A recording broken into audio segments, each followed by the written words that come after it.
बिस्मिल्लाहिर्रहमानिर्रहीम। अस्सलाम वालेकुम नाज़रीन, आप यूट्यूब चैनल देख रहे हैं। मैं इमरान खान हूँ। आज नए चीफ जस्टिस ने हलफ उठा लिया। हमने पिछले वीलॉग में बात की थी कि कौन से चैलेंजेस हैं जो उन्हें दरपेश हैं।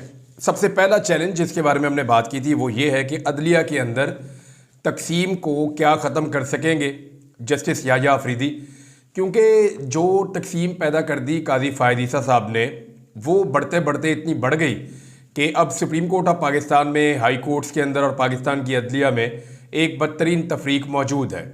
क्या उसे ख़त्म करेंगे? तो उस पर पहला छिक्का लगाया नए चीफ जस्टिस ने, तो आप उससे क्या उम्मीद कर सकते हैं? यानी जो पहला कदम उठाया वो बहुत बड़ा कदम है।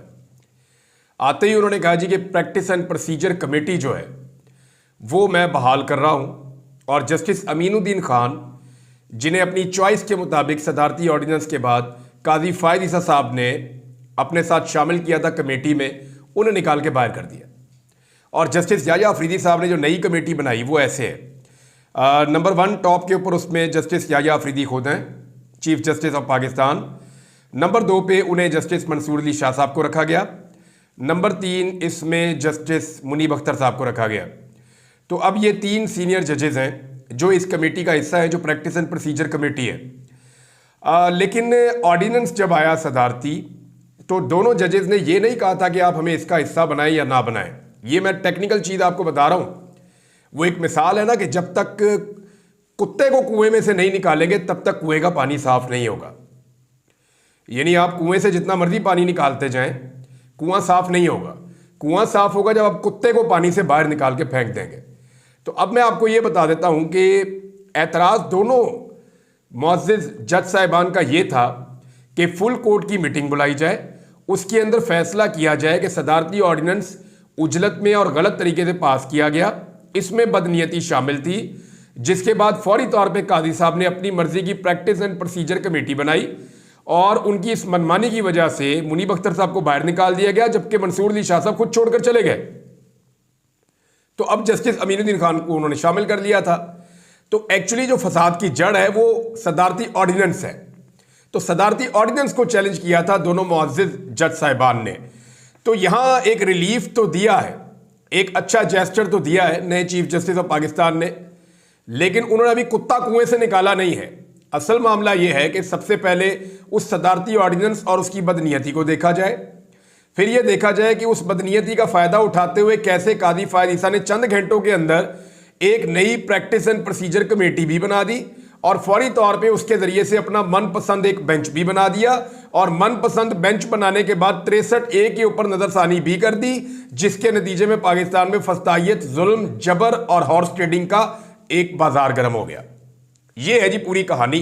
तो कुत्ता बाहर निकालेंगे जस्टिस याह्या अफरीदी साहब तो सिचुएशन कुछ और होगी, और अगर पानी बाहर निकालेंगे तो ये सिर्फ पानी निकाल के लिपापोती है, या किसी तरह वो कोशिश कर रहे हैं कि वकला के अंदर उनका एक अच्छा इमेज बने। वो कोशिश कर रहे हैं, बहरहाल उनका अच्छा इमेज है, ऐसा नहीं है कि जस्टिस याह्या अफरीदी साहब के बारे में कोई नेगेटिविटीज़ नहीं है। लेकिन मामला ये है कि क्योंकि इससे पहले वाले चीफ जस्टिस इतने ज़्यादा कंप्रोमाइज थे, और जिन लोगों की जस्टिस याह्या अफरीदी चॉइस हैं, ये लोग कभी भी सौदेबाजी के बगैर कोई काम करते नहीं हैं। तो ऐसा महसूस होता है कि इस हुकूमत ने जस्टिस याह्या अफरीदी को लाकर अपनी जाली हुकूमत को लंबा करने की कोशिश की है। इन्होंने कोशिश की है कि इनकी जो जाली हुकूमत है उस हुकूमत को मजीद लंबा किया जाए, जाली मैंडेट के ऊपर ज़्यादा से ज़्यादा देर तक इक़्तिदार में बैठा जाए, और इसके लिए इनको अपनी मर्जी का चीफ जस्टिस चाहिए था। तो पहले 3 जजेस में से जो इनके पसंदीदा साबित हुए वो जस्टिस याह्या अफरीदी हुए। अब जस्टिस याह्या अफरीदी साहब को यह साबित करना पड़ेगा कि वो इनकी नीयत के साथ नहीं खड़े। अभी उन्होंने एक कदम उठाया, अच्छा कदम है कि 2 सीनियर जजेस को उसमें शामिल किया, लेकिन कुत्ता अभी भी कुएं में पड़ा हुआ है, और वो सदारती ऑर्डिनेंस जो बदनीयती पे आया उसको अभी फारिग करना बाकी है। दूसरा एक और फैसला किया, ये भी अच्छा फैसला है कि पहले कोर्ट नंबर 1 की समाअत सिर्फ काजी फ़ायद ईसा साहब जो है वो बराह रास्त दिखाते थे। कोर्ट नंबर 1 बराह रास्त चलता था, सिर्फ काजी साहब एक अदालत दिखाते थे बराह रास्त, बाकी अदालतें नहीं दिखाते थे। लेकिन अब जो है वो फैसला किया जस्टिस याह्या अफरीदी साहब ने कि तमाम अदालतों की जो समाअतें होंगी वो बराह रास्त होंगी, और वो सारी की सारी दिखाई जाएंगी। ये भी इंपॉर्टेंट है। और इसमें उन्होंने एक मुअज़्ज़िज़ जज को ये टास्क भी दे दिया है कि आप इसके ऊपर अमल दरामद करवाएं। और ये जितने भी हैं यानी जस्टिस मोहम्मद अली मदर साहब को ये टास्क दिया गया है कि तमाम अदालतों में जो लाइव समाअत दिखाने का बंदोबस्त है वो आपके ज़िम्मे है, आप ये करके दें। नंबर 3 जो इम्पॉर्टेंट काम है चीफ जस्टिस ने आते ही जो तीसरा काम किया वो ये है कि 28 तारीख को फुल कोर्ट मीटिंग बुला ली है सुप्रीम कोर्ट ऑफ पाकिस्तान की। ये भी बहुत इंपॉर्टेंट है। एक तो 30वें चीफ जस्टिस ऑफ पाकिस्तान है जस्टिस याह्या अफरीदी साहब, और उन्होंने आने के बाद कादी फ़ायद ईसा साहब बड़े लंबे अरसे से कोशिश कर रहे थे कि वो फुल कोर्ट मीटिंग से अपने आप को बचाएं या फुल कोर्ट इजलास से अपने आप को बचाएं, क्योंकि कादी फ़ायद ईसा साहब अक़लियत में चले गए थे सुप्रीम कोर्ट ऑफ पाकिस्तान में। जस्टिस याह्या अफरीदी साहब के लिए अदलिया में पैदा हुई तकसीम को ख़त्म करना बहुत ज़रूरी है, तो उन्होंने फौरी तौर पे 28 अक्टूबर सोमवार के दिन, पीर वाले दिन, जजेस का फुल कोर्ट इजलास तलब कर लिया है। अब इस फुल कोर्ट इजलास के अंदर क्या चीज़ें तय होंगी? बहुत मुमकिन है कि प्रैक्टिस एंड प्रोसीजर जो ऑर्डिनेंस जारी किया सदर पाकिस्तान ने वो यहाँ पे डिस्कस हो, क्योंकि 2 सीनियर तरीन जजेस इसके बारे में बात कर चुके हैं। अब जस्टिस याह्या अफरीदी साहब के बारे में ना किसी नतीजे पे नहीं पहुंचना चाहिए। उसकी एक वजह है, जब जस्टिस आलिया नीलम आई थी ना नई उन्होंने जब वॉक की मरियम नवाज साहिबा के साथ, अब जस्टिस आलिया नीलम साहिबा का जो फैमिली बैकग्राउंड है उसमें PMLN की सियासत बड़ी गालिब है। मैं बहुत कुछ जानता हूं क्योंकि मुझे आइडिया है, ज़ाती तौर पे मैं जानता हूं इस फैमिली को, तो मुझे पता है कि इनका PMLN के साथ या मियाँ ख़ानदान के साथ, शरीफ ख़ानदान के साथ कैसा ताल्लुक़ है। लेकिन उसके बावजूद मैंने कभी इस बारे में बात नहीं की थी, इन चीज़ों को होल्ड किया था। अब मैं आपको ये बताता हूँ कि शुरू में जब इन्होंने 1-2 इक़दाम लिए तो पाकिस्तान के मीडिया ने और सोशल मीडिया ने बड़ी तारीफ़ें की कि जस्टिस आलिया नीलम जो है वो डट कर खड़ी हो गई हैं, मरियम नवाज़ को और उनके हैंडलर्स को धचका लगा है और वो अपने जजेस के साथ खड़ी हो गई हैं ट्रिब्यूनल्स वाले मामले में। लेकिन फिर हमने देखा कि उन्होंने अंदर खाते जो है वो एक सारा मामला तब्दील कर दिया।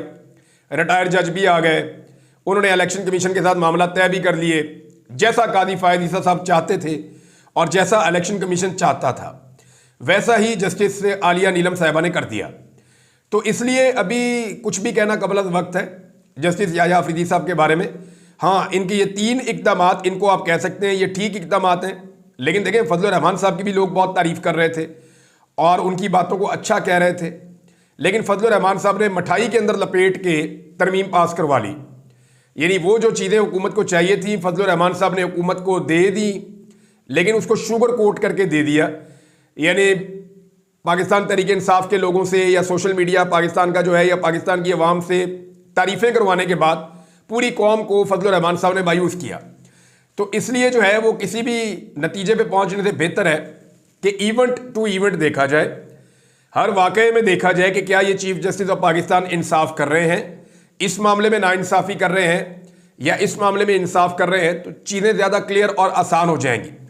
बहरहाल सोमवार को फुल कोर्ट मीटिंग होने जा रही है, इसमें कुछ बड़ी खबरें निकलने की तवक्को है। देखते हैं कि सोमवार वाले दिन क्या होगा। और अब कुछ और चीज़ें हैं वो भी मैं आपके साथ, देखिए एक तो प्रेशर था, ये मानना पड़ेगा। सारे वकला ये कह रहे थे, तंजीमें ये कह रही थी, अवाम ये कह रहे थे कि जस्टिस मंसूर अली शाह साहब को चीफ जस्टिस ऑफ पाकिस्तान होना चाहिए। अब तीसरे नंबर से आके जस्टिस याह्या अफरीदी बन तो गए, लेकिन प्रॉब्लम यह है कि उनको अपनी एक्सेप्टेंस पैदा करनी पड़ेगी सबको। यानी सिर्फ ये ज़रूरी नहीं होता कि आप चीफ जस्टिस ऑफ पाकिस्तान है, वो तो कादी फ़ायद ईसा भी थे, कौन मानता था? सब ये जानते थे कि एक पॉलिटिकल आदमी है, वो गलत तरीके से आगे सीट के ऊपर बैठ गया, उसने तबाही फेरी हुई है, जो मनमानी दिल में आती है वो कर रहा है, ना कोई कानून है, ना इंसाफ है, ना इंसानी हुकूक है, किसी चीज़ का उसको पास नहीं है, सिर्फ नवाज शरीफ को फ़ायदा देना है। और ये साबित हुआ कि नवाज शरीफ तब तक ही पाकिस्तान में रहा जब तक कादी फ़ायद ईसा चीफ जस्टिस ऑफ पाकिस्तान थे। जैसे ही कादी फ़ायद ईसा साहब रिटायर होने वाले हुए तो मियाँ साहब पाकिस्तान से निकल लिए। ये हम सब जानते हैं कि नवाज शरीफ की जो इंश्योरेंस पॉलिसी थी वो कादी फ़ायद ईसा थे। बहरहाल अब वकला के अंदर और ये सारी चीज़ों के अंदर एक अच्छा इमेज क्रिएट करने के लिए भी याह्या अफरीदी साहब ये अच्छे इकदाम ले सकते हैं, लेकिन फैसला तब होगा जब वो इस जाली इलेक्शन को, जो इस वक्त पाकिस्तान का सबसे बड़ा मसला है, वो अवामी मैंडेट है, पाकिस्तान का और कोई मसला नहीं है। पाकिस्तान का इस वक्त सबसे बड़ा मसला ये है कि एक ऐसी हुकूमत पाकिस्तान में लाकर मुसल्लत कर दी गई है जो लिजिटिमेट ही नहीं है, जिन्हें लोगों ने वोट ही नहीं डाले हुए, यानी जबरदस्ती लाकर कुछ पपेट्स बिठा दिए गए हैं और उनके जरिए से निजाम चलाने की कोशिश की जा रही है। इसके नतीजे में हो क्या रहा है? अवाम किसी और से मत देख रही है, उनकी राय कुछ और है, हुकूमत की राय कुछ और है। अवाम हुकूमत को ओन नहीं कर रही, कॉन्फिडेंस नहीं बिल्ट हो रहा, उसकी वजह से लोग पैसा नहीं निकाल रहे, इन्वेस्टमेंट नहीं कर रहे, ओवरसीज की भी इन्वेस्टमेंट नहीं आ रही, तो पैसा पाकिस्तान में आना बंद हो गया है। बल्कि उल्टा ये हो रहा है, जो पाकिस्तान के अंदर पैसा है, जिन लोगों के पास स्किल्स हैं या महारत है किसी चीज में, वो पाकिस्तान छोड़ छोड़ कर जा रहे हैं। पैसा भी जा रहा है, हुनरमंद भी पाकिस्तान से बाहर जा रहे हैं। तो ऐसी सूरत हाल में पाकिस्तान के तमाम मसाइल का एक हल है कि अवामी मैंडेट का एहतराम किया जाए। अब सबसे बड़ा इम्तिहान जस्टिस याया अफरीदी का यही एक है कि क्या वो अवाम को उनके मैंडेट वाली हुकूमत दिलवा पाते हैं या नहीं दिलवा पाते। अगर वो ये नहीं कर पाते तो जितने मर्जी कॉस्मेटिक्स करते रहे, जो मर्जी करते रहे, इसका कोई फायदा नहीं है। ये मुल्क नाइंसाफी के ऊपर खड़ा है, या हुकूमत उन लोगों की है जिन्हें वोट नहीं पड़े हुए, तो ये सारा निज़ाम ही जाली होगा। और इस जाली निज़ाम की जाली आईनी तरमीम के नतीजे में एक चीफ जस्टिस बने हैं। अब उन पर डिपेंड करता है कि वो जाली तरीके से जो चीफ जस्टिस उनको बनाया गया है वो इसको कंटिन्यू करते हैं, या फिर वो इस जालसाजी के खिलाफ खड़े होते हैं और वो आकर ये कहते हैं अपने साथियों समेत कि ये ज्यादती और जुल्म हुआ है, हम पाकिस्तानियों को इंसाफ देंगे। ये सबसे बड़ा जुर्म है किसी मुल्क में कि करोड़ों लोग वोट डालें और आप हुकूमत किसी ऐसे को दे दें जिसे वोट पड़ा ही ना हो। एक चीज मैं आपके साथ और शेयर करता हूं। एक बड़ी बारीक वारदात डाली जा रही है पाकिस्तान तहरीक इंसाफ में। इमरान खान ने एक दफा नहीं 1000 दफा कहा है कि मेरी बीवी का और मेरी बहनों का सियासत से कोई ताल्लुक नहीं है। अब अली अमीन गंडापुर का भी स्टेटमेंट आया और बहुत सारे लोगों का भी आ रहा है। पीटीआई के अंदर से लोग कह रहे हैं कि जी बुशरा बीबी से मुशावरत हो रही है। क्यों जी? वो कौन है? देखें, वो इमरान खान की अहलियां हैं, उन्होंने कुर्बानी दी है और बेशुमार लोग हैं जिन्होंने कुर्बानी दी है। इमरान खान के नजरिए के लिए बहुत सारे लोगों ने कुर्बानी दी, बुशरा बीबी ने कुर्बानी दी, उनके ऊपर बड़ा जुल्म हुआ, ज्यादती हुई, जबर हुआ। मुझे उनके साथ हमदर्दी भी है, मैं उनके साथ खड़ा भी हूं। लेकिन सियासत में बकौल इमरान खान के उनके खानदान का कोई रोल नहीं है। लिहाजा पाकिस्तान तहरीक इंसाफ की जो बुनियाद है, जिसकी वजह से लोग पाकिस्तान तहरीक इंसाफ के साथ खड़े हैं, वो ये है कि इमरान खान की बहनों का, इमरान खान की बीवी का सियासत में किसी किस्म का कोई किरदार नहीं है। अब ये जो बारीक वारदात है ये डाली जा रही है कि जी फलां फैसला अलीमा खान ने किया, फलां फैसला बुशरा बीबी ने किया, तो जनाब इनके फैसले आपस में टकरा गए तो तहरीक इंसाफ में इक्तदार की जंग चल पड़ी, इमरान खान की जानशीनी की लड़ाई चल रही है। इस किस्म की चीजें जो है वो अब मार्केट में फेंकी जा रही हैं, जानबूझकर ये किया जा रहा है। एक तो बुशरा बीबी को किसी किस्म की सियासत में दिलचस्पी नहीं होनी चाहिए, वो उनको दिलचस्पी सिर्फ अपने शौहर की हद तक होनी चाहिए, उनकी बहनों को भी अपने भाई की हद तक होनी चाहिए।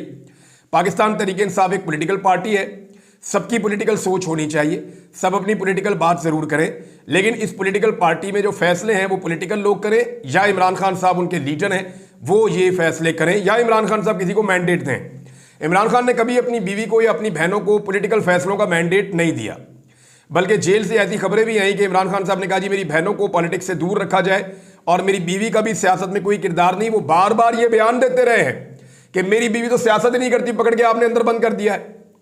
अब अगर बुशरा बीबी की सियासत के बारे में आप खबरें चलाएंगे या पाकिस्तान तहरीक इंसाफ के लोग खुद कहेंगे कि ना बुशरा बीबी फलां सियासी फैसला करवा रही हैं, फलां फैसला करवा रही हैं, फलां मशवरा दे रही हैं, तो इसका मतलब क्या हुआ? इसका मतलब यह हुआ कि वो एक सियासी खातून है और अगर उन्हें सियासी केसेस में गिरफ्तार किया गया तो वो एक तरह की जस्टिफिकेशन पैदा करने की कोशिश करेंगे। तो मेरे ख्याल में उन्हें सियासत से दूर रखा जाए। हाँ, वो अपने शौहर के लिए आवाज बुलंद कर सकती हैं, उनके लिए आवाज उठा सकती हैं, लेकिन हर एक की अपनी एक सियासी सोच भी होती है। लेकिन she is not a political leader, और ना ही इमरान खान की बहनें जो हैं वो पॉलिटिकल लीडर्स हैं।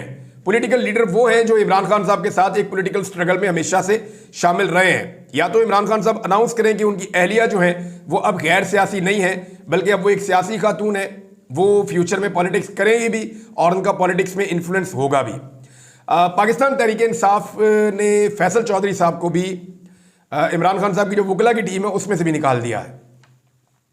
ये क्यों हुआ? यानी इसके ऊपर आप सोचें ना। पहले तो जो है वो सबसे पहले फैसल चौधरी साहब को फारिग किया सलमान अकरम राजा साहब ने पार्टी में से। उसके बाद इमरान खान साहब ने, उनका ऑर्डर आया और उन्होंने फैसल चौधरी साहब को अपनी वकला की टीम में से भी निकाल दिया। ये फवाद चौधरी साहब के भाई हैं। साबिक वफाकी वजीर फवाद चौधरी के भाई फैसल चौधरी को पार्टी की आदत के खिलाफ बयानबाजी महंगी पड़ गई। इमरान खान की हदायत पर फैसल चौधरी को पीटीआई वकला टीम से निकाल दिया गया। पीटीआई सेक्रेटरी जनरल सलमान अकरम राजा ने उनको लीगल टीम से हटा दिया है। अच्छा, अब मामला क्या है देखें, फवाद चौधरी साहब का भी एक इशू चल रहा है। फवाद चौधरी साहब पाकिस्तान तहरीक इंसाफ की क़यादत पे बड़े लंबे अरसे से तनकीद कर रहे हैं और वो ये कह रहे हैं कि इनके पास कोई प्लान नहीं है कि ये इमरान खान को बाहर निकालें। दूसरी जानिब पाकिस्तान तहरीक इंसाफ के लोग ये कह रहे हैं कि फवाद चौधरी साहब ने तनकीद करनी है तो नून लीग और पीपल्स पार्टी पे करें, तनकीद करनी है तो एस्टेब्लिशमेंट के ऊपर करें जिन्होंने ये जुल्म किया है। आप मजलूम के ऊपर तनकीद क्यों कर रहे हैं? आपको जालिम के ऊपर तनकीद करनी चाहिए। दूसरी जानिब से ये आवाज़ भी उठ रही है। फवाद चौधरी साहब इमरान खान साहब के वफादार साथियों में से एक थे, लेकिन कुछ वक्त के लिए वो कंप्रोमाइज़ हुए। उनकी अहलिया भी जो है वो मुख्तलिफ मीटिंग में ये लोग जाते रहे, लोगों से मिलते रहे, कोशिश करते रहे कि मुश्किल वक्त ख़त्म हो जाए। लेकिन फिर अवाम इमरान खान के साथ बहुत ताकत के साथ खड़ी हो गई। फवाद चौधरी साहब ने इसकी कीमत भी चुकाई। फिर वो दोबारा गिरफ्तार हुए, वो जेल में रहे। लंबे अरसे के बाद वो छूट कर 2-2.5 महीने के बाद बाहर आए और फिर उन्होंने और उनकी अहलिया ने दोबारा से पाकिस्तान तहरीक इंसाफ के लिए काम शुरू कर दिया। लेकिन एक जो अजीब चीज़ है वो ये है कि फवाद चौधरी साहब और उनकी अहलिया की जो तोपों का रुख है वो एस्टेब्लिशमेंट की तरफ कम है और PMLN और पीपल्स पार्टी की तरफ कम है। उनकी तोपों का रुख ज़्यादातर पाकिस्तान तहरीक इंसाफ की तरफ है और वो तहरीक इंसाफ के कारकुनों को बता रहे हैं कि ये जो क़यादत इस वक्त तहरीक इंसाफ को चला रही है ये ठीक नहीं है, ये कंप्रोमाइज्ड लोग हैं या ये बुरे लोग हैं। हालांकि ये वो लोग हैं जिनके घरों में छापे पड़े, उनके घर तोड़ दिए गए, इन पे मुकदमात किए गए, इनमें से बेशतर को गिरफ्तार किया गया, परेशान किया गया। ये बेचारे भाग दौड़ में रहे। कुछ ऐसे हैं जो नहीं भी इस तरह के हालात का जिन्होंने सामना किया, कंप्रोमाइज़ हो गए, लेकिन वो रहे पाकिस्तान तहरीक इंसाफ में।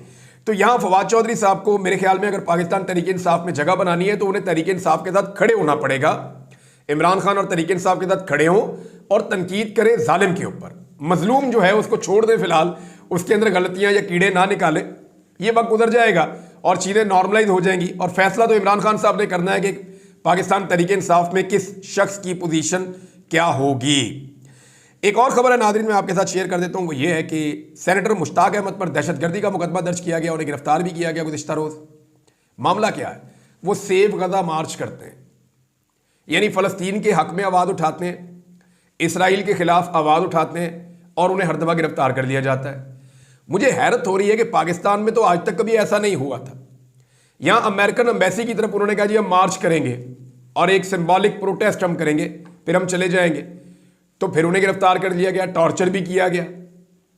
मेरा सवाल यह है कि आज पाकिस्तान की रियासत इसराइल के साथ खड़ी है या फ़लस्तीन के साथ खड़ी है?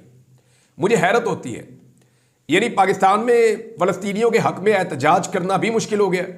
ये जो अमेरिकन एम्बेसी की तरफ जा रहे थे वहाँ अमेरिका के अंदर फ़लस्तीनियों के हक़ में एहतजाज हो रहे हैं और वहाँ कुछ नहीं किसी को कहा जा रहा। अमेरिका के अंदर एहतजाज होता है, कुछ नहीं कहते। यहाँ सिर्फ एम्बेसी के बाहर जाना चाहते हैं, डंडे मारते हैं, उठा के अगवा कर लेते हैं। तो अब अंदाज़ा कीजिए कि जो हुक्मरान अमेरिकन एम्बेसी की तरफ किसी को नहीं जाने दे रहे, यहाँ इन्हें गश पड़ जाते हैं। वो जब अमरीकी कांग्रेसमैन इमरान खान के हक़ में 60 से ज़्यादा की तादाद में, दर्जनों की तादाद में लगातार लिखते चले जा रहे हैं, लेटर्स लिख रहे हैं, तो इस हुकूमत का क्या हाल होता होगा या ये निज़ाम कितना घबरा जाता होगा। मैं सिर्फ आपको फूड फॉर थॉट दे रहा हूँ, तफसीलात आपको बताता हूँ बाद में, क्योंकि ईरान के ऊपर भी एक अटैक किया है सो कॉल्ड इसराइल ने। वो क्या है, कितना नुकसान हुआ, चीज़ें कहाँ पहुँची, फिर बात करेंगे। अब तक के लिए इतना ही। अपना ख्याल रखिएगा, अपने इस चैनल का भी। अल्लाह हाफिज़।